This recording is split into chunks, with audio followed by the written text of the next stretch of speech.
Hello po mga kababayan. So ngayon ay magkakarmas po ako ng pick up ni Sir Paul. Dahil nga po ay maputik po siya mga kababayan. Ayan. And ayan. Para mawala yung putik and makintab no, maging makintab na yung ano dito. Pick up ni Sir Paul. So ito po yung gagawin ko ngayon mga kababayan. Ang mag-carwash dito. So samahan niyo po ako ngayon mga kababayan.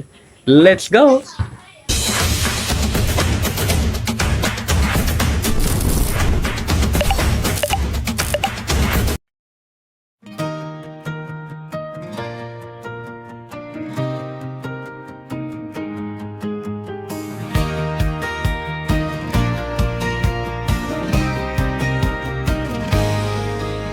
Sa PB House tahimik ang umaga.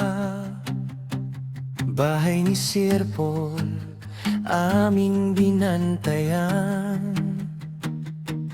Habang sila ay nasa misyon, puso'y buo sa bawat hakbang.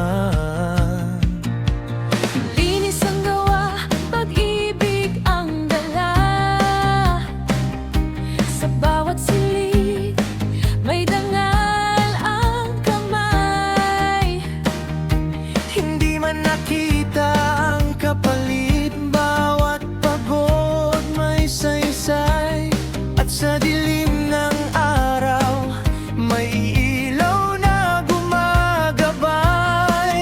Ang tapat na serbisyo ay di nawawala. Sa PB House, kami tapat. Sa PB House, kami gagalang. Bahay ni Sir Paul, aming alaga. May pag-asa sa bawat gawa. Sa PB House, sama-sama. Sa PB House, iisang salita hanggang sa Pagbalik nila, may dangal sa aming puso. Si Junjun ang naglinis ng PB House at nagalaga sa bawat halaman. sa farm ni Pugong biyahero, bawat punla may pag-asa. Bawat dilig, bawat damo, bawat araw na pinagpala. Ang maliit na tungkulin nagiging malaking biyaya. At sa bawat pagod, may lakas na bumabangon. Kapag tapat ang puso, lahat ay nalalagpasan. Sa PB House, kami tapat. Sa PB House, kami gagalang. Bahay ni Sir Paul, aming alaga. May pag-asa sa bawat gawa. Sa PB House, sama-sama. Sa PB House, iisang salita hanggang sa pagbalik nila. May dangal sa aming puso. Kapag ang lahat ay naglilingkod, May liwanag sa bawat dulo, ang simpleng araw na inialay. nag-iiwan ng mabuting dulo. Kaya't itaas ang noo at tuwirang magpatuloy sa tahanang may malasakit. Laging may pag-ibig. Sa PB House, kami tapat. Sa PB House, kami gagalang. Bahay ni Sir Paul, aming alaga. May pag-asa sa bawat gawa. Sa PB House, sama-sama. Sa PB House, iisang salita hanggang sa pagbalik nila. May dangal sa aming puso. Sa PB House, kami tapat.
Ayan po mga kababayan. At ayan, wala na pong putik dyan mga kababayan. Ayan, nagtulungan po kami ngayon dito na kaming tatlo ni Ren Vlogs and Junjun TV. Tinulungan kami ni Ren Vlogs na dito ng pick up para mapadali yung trabaho. Ayan, makintab na. And ayan po, malinis na po yung sasakyan. Ayan po.